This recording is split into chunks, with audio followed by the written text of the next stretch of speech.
Esta semana estaba viendo un documental sobre la década del 50 en nuestro país. Y allí tenemos algunas imágenes de la década del 50 en nuestro país. Se hablaba de una década que se le llamó, en algunos sectores, se le llamó el Uruguay del optimismo. Incluso hay libros escritos con este título, El Uruguay del optimismo, que habla de esa década de 1950. Y el documental que estaba viendo enumeraba una serie de hechos de los que hicieron que hubiera optimismo en nuestro país en esa época. Y empezaba hablando del Mundial de 1950, ganado. Allí tenemos la imagen del 2-1, hecho por Gigia. Y hablaba del desarrollo industrial que hubo en esa época en nuestro país. Hablaba también de la modernización que se produjo en las principales ciudades del país. La explosión del turismo. A partir de esta década el turismo tomó un impulso más importante. Los cambios en la política exterior del país. Se empezó a tener una apertura hacia las grandes causas mundiales. Por ejemplo, nuestro país fue uno de los primeros que apoyó la creación del Estado de Israel. Sobre el final de la Segunda Guerra Mundial se había aliado a los aliados justamente. Y bueno, y de alguna manera se señalaba toda esa política nueva que estaba generándose en nuestro país. Y bueno, este documental señalaba todas aquellas cosas que habían generado un país optimista. El Uruguay de esa época era un país donde la gente que vivía en el país era optimista con respecto al futuro. Ya conocemos la historia, ya sabemos que después, en la segunda mitad de esta década, comenzó una decadencia en todo sentido en nuestro país, que siguió a lo largo de la década del 60 y del 70, y se terminó el optimismo que había en aquella época, y de alguna manera empezó una época de pesimismo.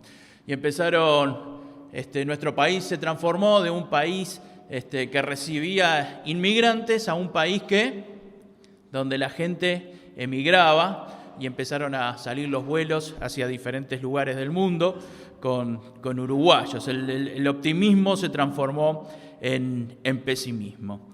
Pero este documental me dejó pensando algunas cosas. Y entre las cosas que me dejó pensando es, bueno, ¿los cristianos qué somos? ¿Somos optimistas los cristianos o somos pesimistas? El diccionario dice que un optimista es el que tiende a ver las cosas en su aspecto más favorable. Ve algo y siempre le mira lo más favorable a eso que está viendo. Y yo pregunto, ¿los cristianos somos optimistas? ¿Te sentís una persona optimista como cristiano? ¿Te sentís optimista como hijo de Dios? ¿O te sentís pesimista?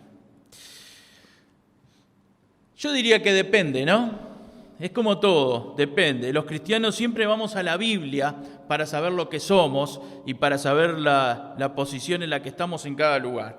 Entonces, si yo, por ejemplo, abro Romanos capítulo 8, versículo 28, dice: y sabemos que a los que aman a Dios todas las cosas les ayudan a bien. ¿Y cómo no ser optimista con esto? Esto nos ayuda a ser optimistas. ¿Cómo vamos a mirar el futuro? Y lo vamos a ver con optimismo si todas las cosas nos ayudan a bien. Entonces, cuando miramos el futuro lo vamos a ver con optimismo. Pero también si abrimos 2 de Timoteo, capítulo 3, versículo 1, dice: también debes saber esto, que en los postreros días vendrán tiempos peligrosos, porque habrá hombres amadores de sí mismos, avaros, vanagloriosos, soberbios, blasfemos, desobedientes a los padres, ingratos, impíos, sin afecto natural, implacables, calumniadores, intemperantes, crueles, aborrecedores de lo bueno, traidores, impetuosos, infatuados, amadores de los deleites más que de Dios. Y si todo esto habla del futuro, ¿cómo no ser pesimista pensando en el futuro? No parece muy favorable todo esto. No podemos ser muy optimistas en una sociedad con personas egoístas, avaros, crueles, traidores, etcétera, etcétera, ¿no? Entonces, ¿qué somos los cristianos? ¿Somos optimistas o somos pesimistas? Saben que hoy tenemos una herramienta muy buena que es el Google, que nos ayuda a entender muchas cosas. Entonces, cualquier duda que tenemos podemos ir allí y googleamos. Y estuve tratando de investigar un poco sobre el pesimismo y el optimismo. Y encontré algunas frases que nos pueden ayudar a entender un poquitito el tema del optimismo y del pesimismo, ¿no? Hay frases, por ejemplo, como esta que dice: un pesimista es un optimista bien informado. ¿Lo escucharon alguna vez? De alguna manera, el que inventó esta frase dice: un optimista es un ignorante, porque si supiera algo sería pesimista, ¿no? Otra frase dice: un optimista es el que cree que todo tiene arreglo. Un pesimista es el que piensa lo mismo, pero sabe que nadie va a intentarlo, ¿no? Otro punto de vista sobre este tema. Otra frase dice: un optimista ve una oportunidad en cada calamidad. Un pesimista ve una calamidad en toda oportunidad, ¿no? Esto es un poco como dicen como dicen los chinos, ¿no?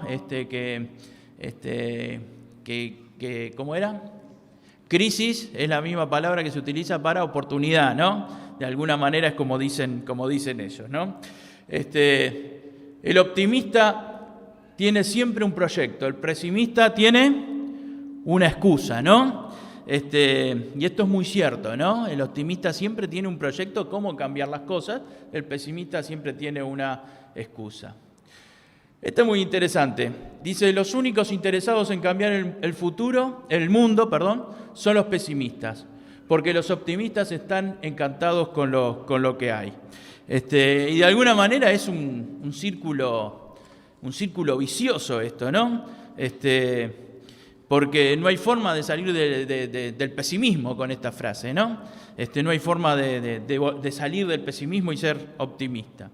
Y el último dice: un pesimista es un optimista con experiencia, ¿no? ¿Vieron cuando las personas dicen: no se va a poder, yo sé lo que te digo, yo tengo más años que vos, sé lo que te digo, no se va a poder hacer esto, ¿no?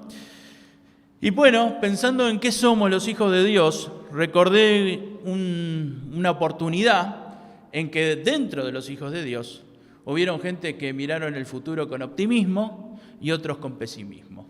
Entonces digo, de alguna manera capaz que este pasaje de la palabra de Dios nos ayuda a entender qué somos, optimistas o pesimistas. Y los invito a leer en Números, capítulo 13, Números, el cuarto libro de la Biblia, capítulo 13, y dice lo siguiente la palabra de Dios. Y Jehová habló a Moisés diciendo: envía tú hombres que reconozcan la tierra de Canaán, la cual yo doy a los hijos de Israel. De cada tribu de sus padres enviaréis un varón, cada uno príncipe entre ellos.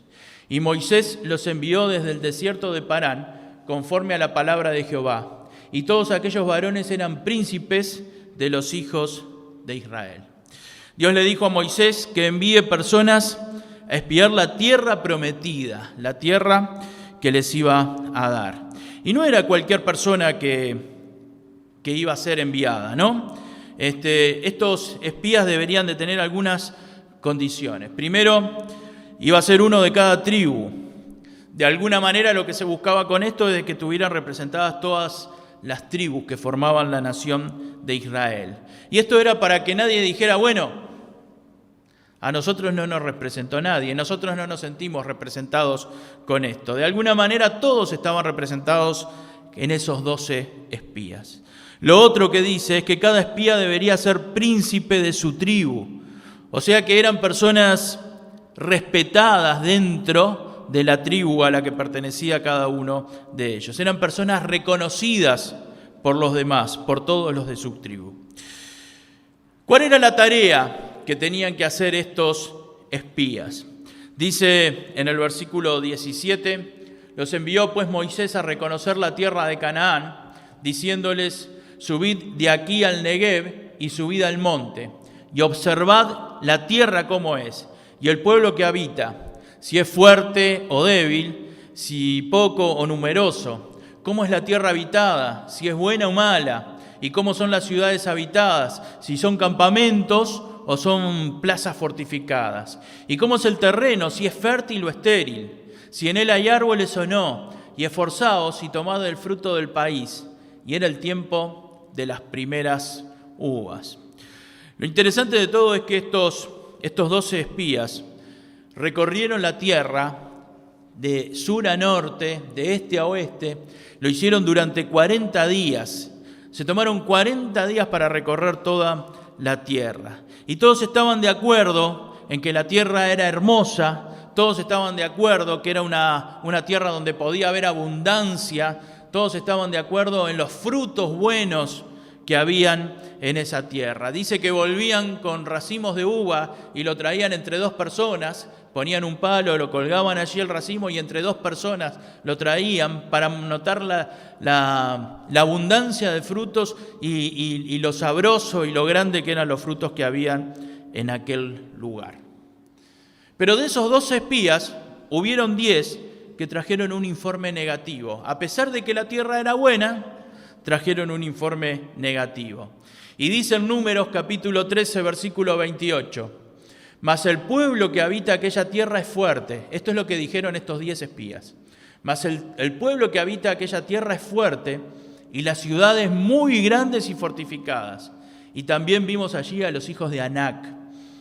Mas los varones que subieron con él dijeron, no podremos subir contra aquel pueblo porque es más fuerte que nosotros. Y hablaron mal entre los hijos de Israel de la tierra que habían reconocido, diciendo, la tierra por donde pasamos para reconocerla es tierra que se traga a sus moradores. Y todo el pueblo que vimos en medio de ella son hombres de grande estatura. También vimos allí gigantes, hijos de Anac, raza de los gigantes. Y éramos nosotros, a nuestro parecer, como langostas, y así le parecíamos a ellos. Evidentemente estos 10 eran pesimistas en cuanto a ir a entrar en esa tierra y a conquistar esa tierra. Los otros 2 espías dijeron algo un poco diferente, parecido pero diferente. Entonces Caleb hizo callar al pueblo delante de Moisés y dijo, subamos luego y tomemos posesión de ella, porque más podremos nosotros que ellos.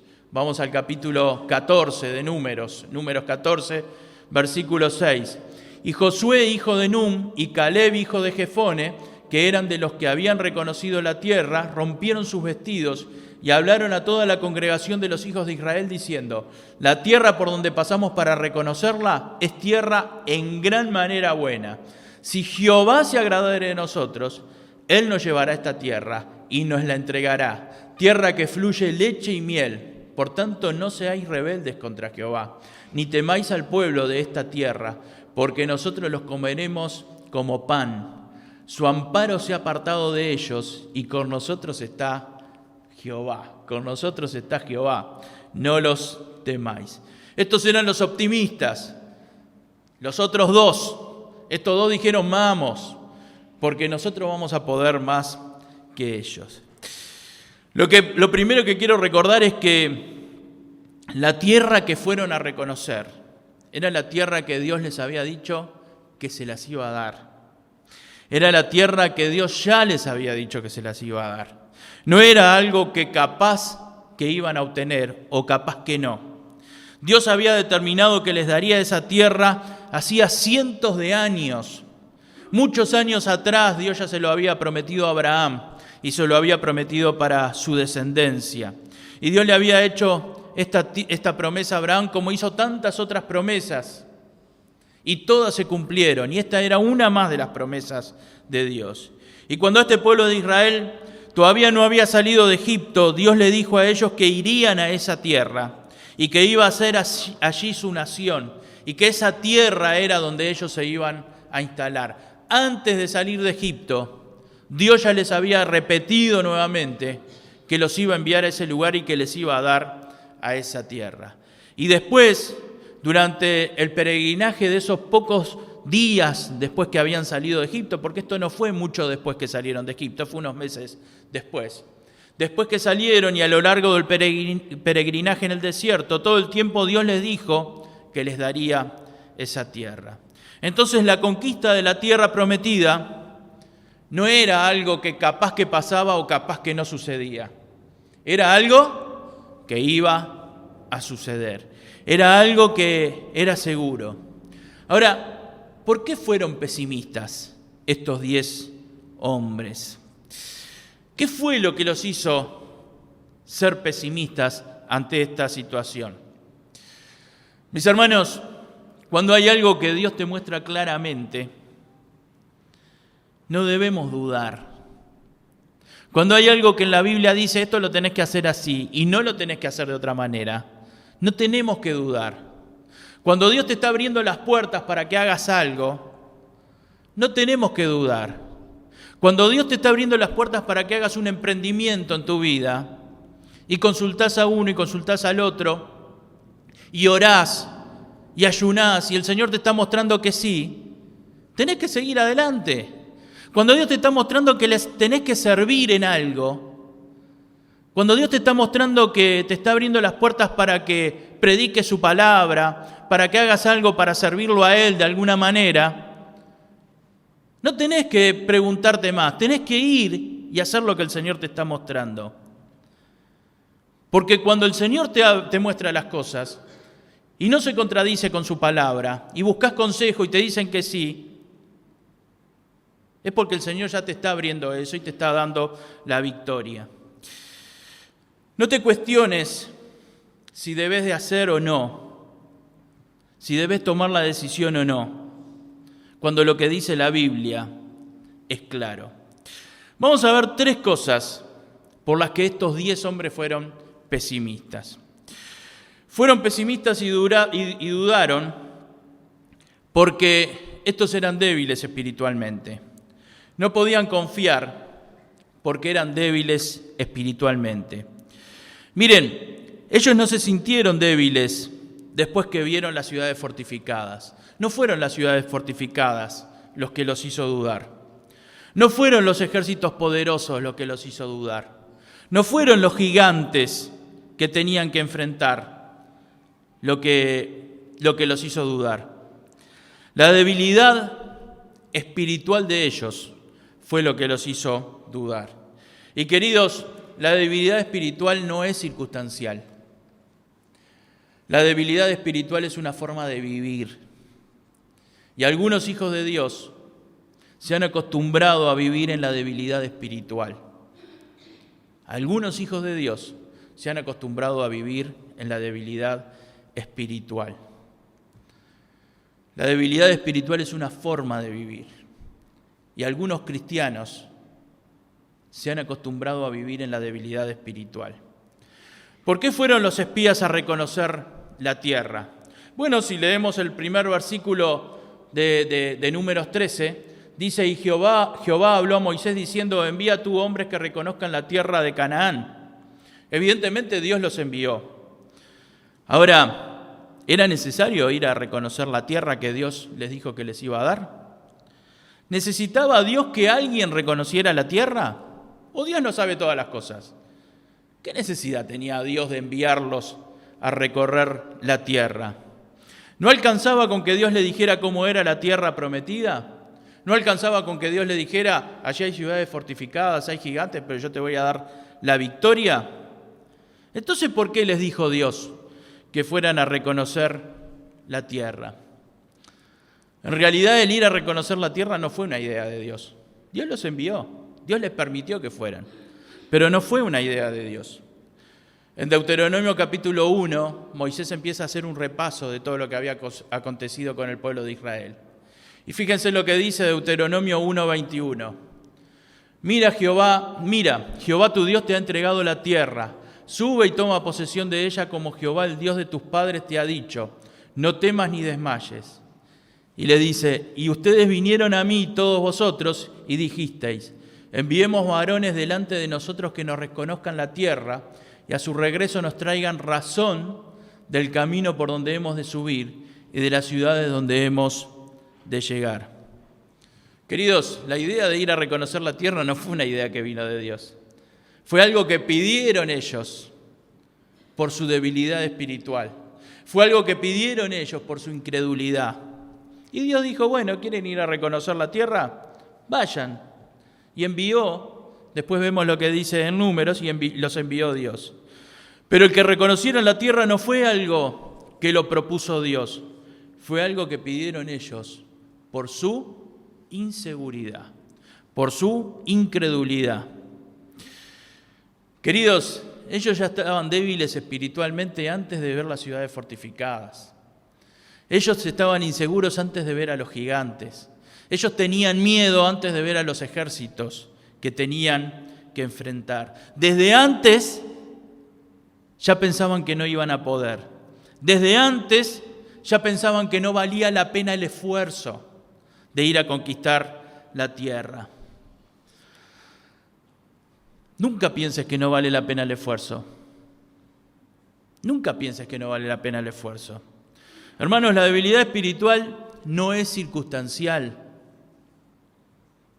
La debilidad es una forma de vivir y Dios quiera que no caigamos en la debilidad espiritual. Algunos se acostumbran a vivir en debilidad espiritual y no es sano vivir en debilidad espiritual. Algunos se acostumbran a vivir de esta manera. No podemos hacer esto, no podemos hacer lo otro. No voy a poder. No vale la pena tanto esfuerzo. ¿Para qué tanto esfuerzo? Si voy a fracasar en esto, voy a fracasar en lo otro. Lo que Dios me puso por delante no lo voy a poder superar. Esta prueba me va a tragar, como decían ellos, no, es tierra que traga a la gente. Lo que Dios quiere que haga es mucho para mí. Dios me envía a hacer esto, Dios me muestra a hacer esto. No, el paso del bautismo no, todavía no. Soy muy joven o soy muy viejo. ¿Para qué el paso del bautismo? ¿Para qué esto? ¿Para qué lo otro? ¿Para qué prepararme para enseñar la palabra de Dios? ¿Para qué prepararme para predicar? El otro día estaba escuchando que hay una nueva forma de pensar entre los jóvenes. ¿Para qué tener hijos si este mundo está cada vez peor? No son pensamientos que vengan de parte de Dios. Lo que Dios quiere es que obedezca lo que Él me muestra, que siga los caminos que Él me va abriendo. Lo último que dice es, no voy a poder obedecer lo que Dios me pone por delante. Ellos habían tomado la postura del temor antes de ir a reconocer la tierra que Dios les dijo que les iba a dar. Queridos, no nos dejemos gobernar nunca por el temor.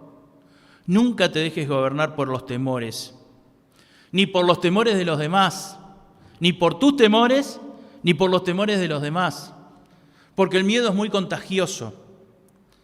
A veces me pregunto dónde queda aquello de Filipenses 4, todo lo puedo en Cristo que me fortalece.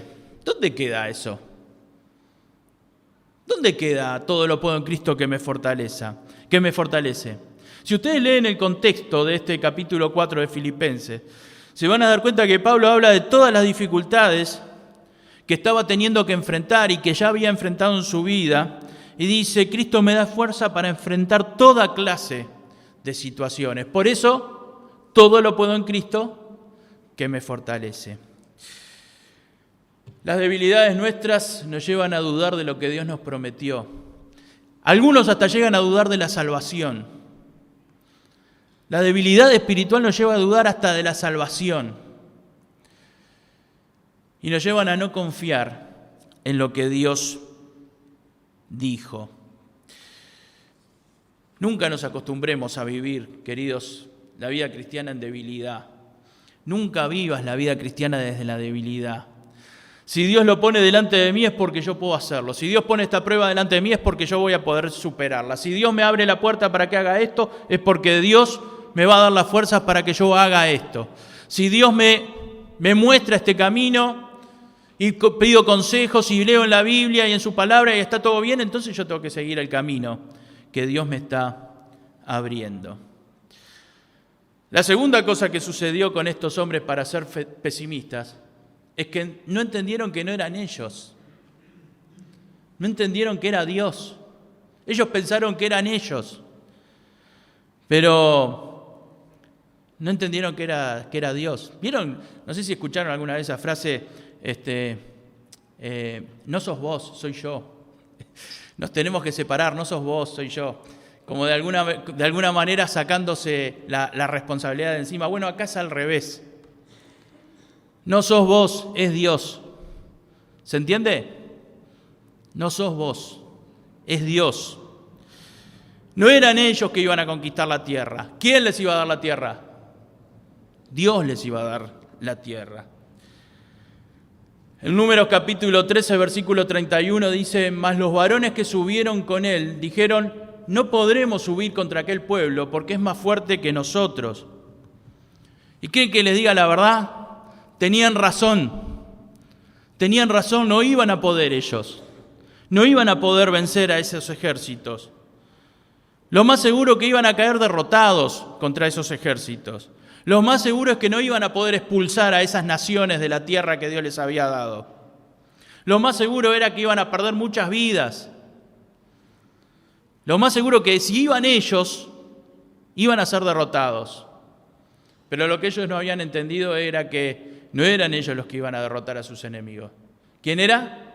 Era Dios el que les iba a dar la tierra. Es Dios el que les iba a dar la tierra. Miren, Dios les había dado muchos triunfos y triunfos más resonantes que ir a vencer a estas naciones. Porque vencer al ejército egipcio, que el ejército egipcio fuera totalmente derrotado, con Faraón incluido, era un triunfo más resonante que vencer a cualquiera de estas otras naciones. Ahora, ¿quién fue el que venció al ejército egipcio y a Faraón? Fue Dios. ¿O el agua sobre el Mar Rojo cayó sola? ¿Cómo puede ser que 1,000,000 y pico de personas pasen en lo seco y cuando ellos terminan de sacar el último pie se venga toda el agua y el ejército quede todo dentro del agua? Pero ellos no se acordaron de esto. Hace un tiempo atrás estaba escuchando a Facundo Cabral que decía: no estás deprimido, estás distraído. De alguna manera estás distraído, no te estás acordando de lo que Dios hizo por vos, no te estás acordando de lo que Dios hace por vos. A veces nos olvidamos de lo que Dios hace, de lo que Dios ya hizo, lo que está haciendo y lo que va a hacer por nosotros. Y ellos dicen: no podremos subir contra aquel pueblo porque es más fuerte que nosotros. Y Dios les había dicho otra cosa. Dios les había dicho: envía a tus hombres que reconozcan la tierra de Canaán, la cual yo doy. Yo doy. No son ustedes, soy yo el que se las voy a dar, dice Dios. Yo doy. Lo está diciendo en presente. Se las estoy dando. Ya se las estoy dando esta tierra a ustedes. Queridos, la aprobación de Dios estaba dada. Lo único que faltaba era hacer el trámite. Ellos lo único que tenían que hacer era el trámite. El sello ya estaba puesto. Ya estaba dada la aprobación de Dios. Pero ellos pensaban que era con el poder de ellos que tenían que ir a conquistar la tierra. Y no se daban cuenta que era Dios el que les iba a dar la victoria. Queridos, es Dios el que ya triunfó. Y no sos vos ni yo con nuestro esfuerzo. No somos nosotros con nuestro esfuerzo. Es Dios. Así que si el Señor abre las puertas,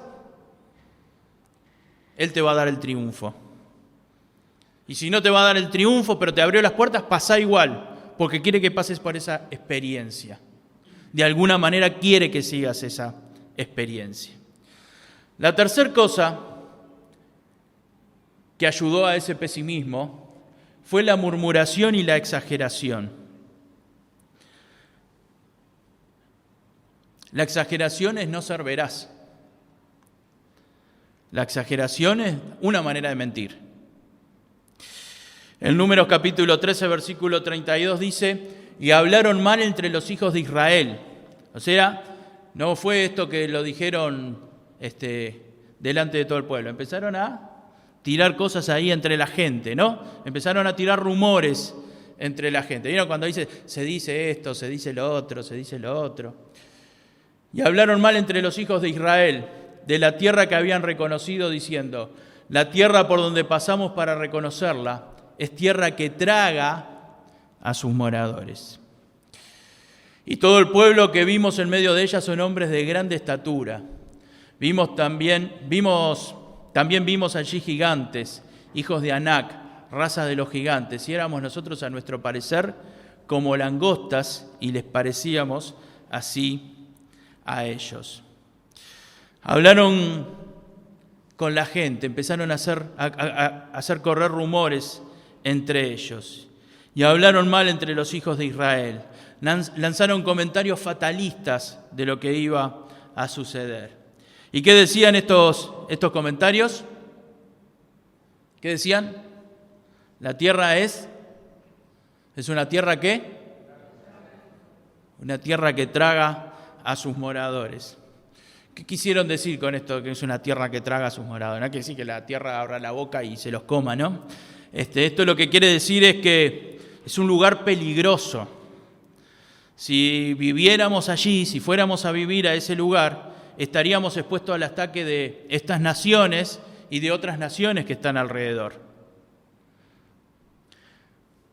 ¿Era un lugar peligroso? De alguna manera era un lugar peligroso. Dice, va a ser difícil estar en aquel lugar, pero Dios les había dicho que fueran. A veces saben que esto me hace acordar un poco a lo que vivimos hace unos meses atrás. Después de unos meses que había comenzado la pandemia, el gobierno reconoció la importancia de las iglesias abiertas. Y bueno, hicieron un protocolo muy serio, muy estudiado, de cómo podíamos volver a tener reuniones. Y algunos de nosotros, no, ¿cómo nos vamos a reunir? Mirá, si hay un foco infeccioso dentro de una reunión, ¿cuál va a ser el testimonio de la iglesia? Pero el gobierno te está diciendo que hagas las reuniones, Dios te está diciendo en su palabra que hagas las reuniones. No, pero mirá si nos pasa esto, si nos pasa lo otro. Bueno, tengamos las reuniones. Si puede ser los jueves a las 2, 3 de la mañana, que no venga mucha gente, por las dudas. Y estábamos con esos temores de que si surge un foco y se enferma este, se enferma el otro. Y después veíamos a esos mismos hermanos en el shopping, caminando rodeados de personas. Nos veíamos en el ómnibus, colgados con el ómnibus lleno. Y decíamos, pero ¿y dónde está el temor de ir a la iglesia? A veces nos pasa lo mismo que le pasó al pueblo de Israel. Miren, la tierra prometida era un lugar peligroso. De hecho, durante toda la historia fue un lugar peligroso. Incluso hubo momentos de la historia donde prácticamente estuvo deshabitado ese lugar. Porque es un lugar peligroso. Porque está rodeado de naciones enemigas unas con otras. Fue un lugar de constantes disputas. A tal punto que cambió de dueño muchas veces. Pero ellos tenían la promesa de Dios, de que si ellos iban a esa tierra y obedecían a Dios, Dios les iba a dar el cuidado. Y esa nación iba a ser duradera. Iban a tener la protección de Dios siempre. También exageraron en la raza de los pueblos que vivían allí. ¿Qué dijeron de la gente que vivía allí? Son gigantes. ¿Solo son gigantes, dijeron? ¿Qué más dijeron? Y nosotros somos como langostas al lado de ellos, ¿no? Los hijos de Anac son raza de gigantes. Y éramos nosotros a nuestro parecer, como langostas. Ya decían lo que nos sentíamos nosotros delante de ellos. Y después dicen, y así les parecíamos nosotros a ellos. Ya estaban pensando cómo los veían los demás a ellos, como langostas. ¿Vieron alguna vez un gigante? Yo me acuerdo cuando era niño, la persona más grande que vi era un basquetbolista de Estados Unidos que medía 2,18 metros. Lo vi, me acuerdo, en el Palacio Peñarol. No tiene importancia el dato, pero me gusta decirlo. Allí el hombre medía 2,18 metros, yo era un niño, y el hombre se tuvo que agachar para darme la mano. Era un gigante. y se tuvo que agachar bastante para darme la mano. Y después que lo saludé, me fui, y a los pocos días le dije a un amigo, saludé a un basquetbolista de 2,18 m. Era enorme. Me dice, ¿y te dio miedo estar al lado de él? Y un poco sí, era enorme. Me dice, bueno, no tenés que tenerle miedo, porque esos grandotes cuando caen hacen más ruido. Y de alguna manera me enseñó, me dio una lección este amigo. El problema no es el grandote. ¿Cuál es el problema? ¿Cómo me siento yo? Por eso dicen que el petizo ve gigantes por todos lados. El problema es cómo me siento yo. Si yo me siento langosta, voy a ver gigantes por todos lados. ¿Cómo se veían los 10 espías a sí mismos? ¿Cómo se veían? Como langostas. Y éramos nosotros, a nuestro parecer, como langostas. ¿Cómo te ves a vos mismo? ¿Cómo te ves cuando tenés que enfrentar retos difíciles en tu vida? ¿Cómo te sentís a vos mismo cuando te toca enfrentar una enfermedad? ¿Cómo te sentís a vos mismo cuando te toca enfrentar un problema familiar? ¿Cómo te sentís a vos mismo cuando tenés problemas laborales? ¿Cómo te sentís a vos mismo cuando las cosas no van como vos querés? ¿Cómo te sentís a vos mismo cuando tenés que enfrentar incluso fuerzas demoníacas, como puede pasar? ¿Cómo te sentís a vos mismo? Yo lo primero que te quiero decir es que no sos ninguna langosta. Lo primero que te quiero decir. Nunca te sientas langosta porque Dios no te hizo langosta. ¿Hay alguna langosta acá? Dios no te hizo langosta.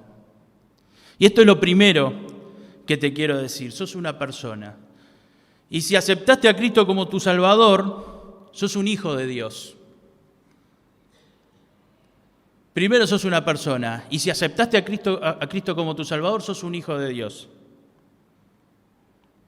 Y si aceptaste a Cristo como tu Salvador, hay un poder en vos. Un poder que no hay en las demás personas, y mucho menos en las langostas. Dice en Isaías capítulo 40, Él da esfuerzo al cansado y multiplica las fuerzas al que no tiene ninguna. Los muchachos se fatigan y se cansan, los jóvenes flaquean y caen, pero los que esperan en Jehová tendrán nuevas fuerzas. Levantarán alas como las águilas, correrán y no se cansarán. Caminarán y no se fatigarán. Vamos a leerlo todos juntos. Los que esperan a Jehová tendrán nuevas fuerzas como las águilas. Levantarán alas como las águilas.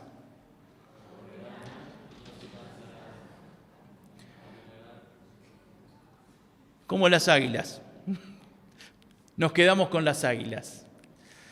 Puede ser que sea difícil el desafío que te toca vivir. Puede ser que lo que tenés que enfrente sea algo muy complicado. Pero los que esperan en Jehová, a los gigantes lo ven desde arriba. Porque lo ven como las águilas. Porque levantarán alas como las águilas. Queridos, cuando sos un hijo de Dios, hay una protección de Dios sobre tu vida. Hay un poder de Dios sobre tu vida. El Espíritu Santo en tu vida hace que vos no decaigas y que puedas enfrentar cualquier cosa que tengas que enfrentar en esta vida. Nunca la murmuración, nunca la exageración de las cosas negativas, tampoco la exageración de las cosas positivas. Pero a veces somos más propensos a exagerar lo negativo. Nunca la exageración de las cosas negativas. Siempre vas a tener las fuerzas que necesitas si confías en el Señor. Y si es necesario, el Señor te va a sorprender y te va a hacer levantar alas como águilas. Y ya lo que recién veías como un gigante lo vas a ver desde arriba. Y vas a ver que no es tan gigante como te parecía. Ya le dedicamos como 20 minutos a los pesimistas. Vamos a dedicarle un tiempo a los optimistas. Pero no mucho, porque como todos somos optimistas, no es necesario dedicarle mucho tiempo a los optimistas. Pero quiero que veamos lo que dijeron Josué y Caleb.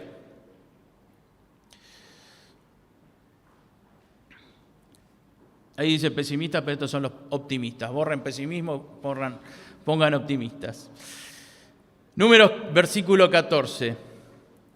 Si Jehová se agradare de nosotros, Él nos llevará a esta tierra y nos la entregará, tierra que fluye leche y miel. Por tanto, no seáis rebeldes contra Jehová, ni temáis al pueblo de esta tierra, porque nosotros los comeremos como pan. Su amparo se ha apartado de ellos, y con nosotros está Jehová. No los temáis. Josué y Caleb dijeron dos cosas. La primera, Él nos llevará a esta tierra y nos la entregará. Queridos, el Hijo de Dios optimista nunca dice, lo hice yo. Nunca dice, lo hice yo. Nunca dice, lo logramos. El Hijo de Dios dice, Él nos llevará y Él nos lo entregará. Los objetivos del Hijo de Dios es obedecer a Dios y hacer lo que Dios te pone por delante, sea mucho o sea poco, sea trascendente o sea intrascendente para los demás. Pero ese es el objetivo del Hijo de Dios. Sea relevante o sea imperceptible para los demás. Pero vos tenés que hacer lo que Dios te pone por delante. Nunca es tu esfuerzo. Es bueno que te esfuerces, pero no es tu esfuerzo lo que te va a dar la victoria. Hay que esforzarse, pero no es tu esfuerzo lo que te va a dar la victoria. Nunca va a ser tu inteligencia lo que te va a dar la victoria. Es bueno que uses tu inteligencia, pero no es eso lo que te va a dar la victoria. Nunca es tu poder lo que te va a dar la victoria. Es bueno que uses el poder que Dios puso en vos, pero no es eso lo que te va a dar la victoria.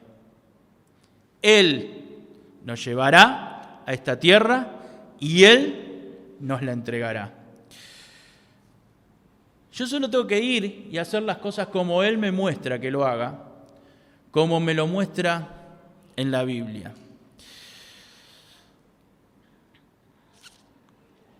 En cualquier situación que enfrentes en la vida, en cualquier decisión que tengas que tomar en la vida, vas a ser victorioso con esta fórmula. Y si las cosas no salen como vos querías o como vos las esperabas, es porque Dios quiere que pases por esa experiencia porque te va a mostrar otra cosa. Pero si el Señor abre la puerta, vos seguís por ese lugar. Lo segundo que dice estos hombres, dice, ni temáis al pueblo de esta tierra. Ni temáis al pueblo de esta tierra. No tengan miedo. Dios está con nosotros. En Romanos 8:31 dice, ¿qué pues diremos a esto? Si Dios es por nosotros, ¿quién contra nosotros? Queridas, queridos, cuando nosotros hacemos las cosas a la forma de Dios, cuando nosotros no somos rebeldes en cuanto a lo que Dios nos está mostrando, Dios está con nosotros. Y si Dios es por nosotros,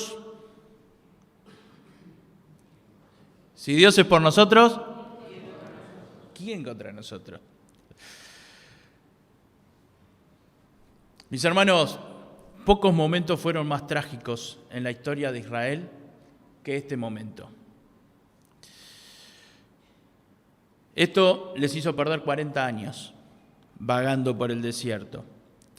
Esta situación hizo que las personas que salieron de Egipto, de todos los que salieron de Egipto, más de 1 millón de personas se estima, a la tierra prometida solo pudieran entrar 2. En esta situación quedaron afuera casi todos los que salieron de Egipto. Y después, más adelante, Moisés, por otra cosa que no tiene nada que ver con esto. Pero esto hizo que el pueblo que salió de Egipto no pudiera ver la promesa que Dios les había hecho y no pudieran disfrutar la bendición que Dios les había dado. No quiero que seamos de los hijos de Dios que solo llegan hasta el desierto. No quiero que seamos de los hijos de Dios que solo llegan hasta el desierto. Son hijos de Dios, pero ¿llegan hasta dónde? Hasta el desierto. Disfrutan algunas bendiciones de Dios, pero no disfrutamos la promesa mayor que es la tierra prometida. Yo quiero que todos seamos de los que disfrutamos todas las grandes bendiciones que Dios tiene para sus hijos. Yo quiero que seamos de esos que pueden disfrutar todo lo que Dios tiene preparado para ellos. Para eso te pido que no tengas una vida espiritual débil. Eso te va a llevar a la duda. Incluso te va a llevar a la duda hasta de tu salvación. Una vida cristiana débil no te va a ayudar a llegar a disfrutar las grandes bendiciones que Dios prometió. No creas que sos vos. Es Él el que lo va a hacer. Vos tenés que poner todo tu esfuerzo, tenés que sacrificarte por hacer lo que Dios quiere, poner todo de vos, pero es Él el que lo va a hacer. Y no va a ser tu poder el que te va a dar el triunfo. Y no seas una langosta, porque si confías en el Señor, primero sos un ser humano. Segundo, si aceptaste a Cristo como tu Salvador, sos un hijo de Dios. Y tercero, si confías en el Señor, vas a extender tus alas como el águila. Y hasta los gigantes lo vas a ver desde arriba. Y no hay gigante en tu vida que te pueda derrotar. Él nos llevará a esta tierra y nos la entregará. Con nosotros está Jehová, no los temáis.